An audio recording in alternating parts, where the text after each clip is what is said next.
सबैजनालाई नमस्ते, स्वागत छ मेरो युट्युब च्यानलमा। अनि आज चाहिँ हामी हाम्रो घरको खेत रोप्दैछौँ। अनि अलि रोपराहरूले चाहिँ आफ्ना काम गर्दै हुनुहुन्छ। अनि मेरो छोरा चाहिँ बिहान बिहान रुजिसकेको छन्। अनि रोपराहरूले चाहिँ फटाफट बिउ गोड्दै हुनुहुन्छ साथीहरू। अनि दिदीले चाहिँ पख तिमी भिडियो बनाउने काम नगर्ने भनेर मलाई गाली गर्दै हुनुहुन्छ। अनि मलाई चाहिँ खेत रोपेको भिडियो बनाउन मन लाग्यो। अनि त्यही भएर म चाहिँ भिडियो बनाउँदैछु साथीहरू। अनि सबैजनाले आफ्ना कामहरू गर्दै हुनुहुन्छ। अनि मलाई ठुली आमाले चाहिँ त्यहाँ पानी बन्द गर्ने भन्दै हुनुहुन्छ। पानी गइरहेको छ तल, त्यही भएर बन्द गर्ने भनिराख्नु भएको छ। अनि मैले पनि बिउ गोड्दैछु साथीहरू। अनि हामीहरू चाहिँ रमाइलो गर्दै गफ गर्दै बिउ गोडिरहेको छौँ। अनि मेरो दियोर बाबुले चाहिँ ट्र्याक्टर जोड्दै हुनुहुन्छ। अनि हामीहरू चाहिँ आफ्ना काम फटाफट गर्दैछौँ साथीहरू। अनि एकछिनमा म चाहिँ खाना पकाउन जानुपर्छ क्या। अनि त्यही भएर म चाहिँ अब एकछिन बिउ गोड्छु अनि त्यस पछाडि खाना पकाउन जान्छु। मेरो काम चाहिँ हो आज खाना पकाउने।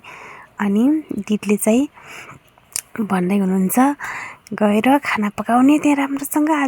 आज साँझ लोकल भाले काट्नुपर्छ है, लोकल भालेको मासु खानुपर्छ भन्दै हुनुहुन्छ। अनि मैले चाहिँ हुन्छ दिदी भनेर म चाहिँ अब खाना बनाउनतिर लाग्छु साथीहरू। अनि काम चाहिँ हाम्रो धमाधम चलिरहेको छ। अनि रोपराहरूले चाहिँ बिउ गोड्दै हुनुहुन्छ। अनि मेरो हालत चाहिँ यस्तो भएको छ, हिलो लागेर चाहिँ लागे खाना पकाउनतिर। अनि मैले चाहिँ भात पकाउनको लागि पानी बसालेँ। अनि पानी उम्लिसकेपछि चामल राखेँ। अनि त्यसपछि चामल राखिसकेपछि चाहिँ चलाउँदैछु मैले चाहिँ। अनि चलाइसकेपछि एकछिन पछाडि अनि मेरो भात चाहिँ पाक्दैछ साथीहरू।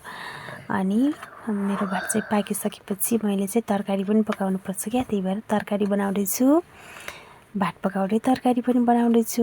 अनि भात पाकिसकेर मेरो अब चाहिँ दाल पाक्दैछ। अनि दाल भात चाहिँ मैले बाहिरको चुलोमा पकाउँदैछु कि साथीहरू। भित्र बाहिर पकाएपछि छिटो हुन्छ नि त। अनि त्यही भएर मैले चाहिँ तरकारी भित्र अनि दाल बाहिर पकाउँदैछु साथीहरू। अनि मेरो दाल चाहिँ पाक्दैछ। अनि अब मैले तरकारी पनि पकाउँदैछु। अनि मेरो तरकारी चाहिँ आलु र सिमीको हो। अनि तरकारी चाहिँ पकाउँदैछु मैले। अनि तरकारी पाक्दैछ साथीहरू, देख्न सक्नुहुन्छ। हाम्रो गाउँघरतिर त यस्तै हो। अनि मेरो भात दाल तरकारी पाकिसक्यो। अनि दाल भात तरकारी पाकिसकेपछि मैले अचार पनि तयार गरेँ। टमाटरको अचार तयार गरिसकेँ मैले चाहिँ। अनि त्यस पछाडि भातहरू खाएर हामीहरू चाहिँ अब दिउँसोको रोपाइमा हिलो खेल्दैछौँ साथीहरू।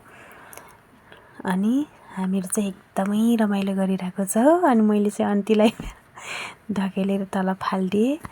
अनि आन्टीले पनि अब हामीहरूलाई फालिदिनुहुन्छ हिलोमा। अनि हामीहरू चाहिँ एकदमै रमाइलो गर्दैछौँ साथीहरू। हाम्रो खेत रोप्दा चाहिँ सधैँ वर्षै पछि हाम्रो चाहिँ यस्तो रमाइलो गर्छौँ हामीहरू चाहिँ। यस्तै हो साथीहरू गाउँघरतिर। तपाईँलाई मेरो भिडियो कस्तो लाग्यो? राम्रो लागेको भए लाइक सेयर सब्सक्राइब गर्न अवश्य पनि नभुल्नु होला साथीहरू।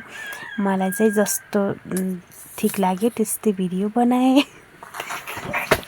तपाईँहरूलाई जस्तो लाग्छ लाइक सेयर सब्सक्राइब अवश्य पनि गर्नु होला।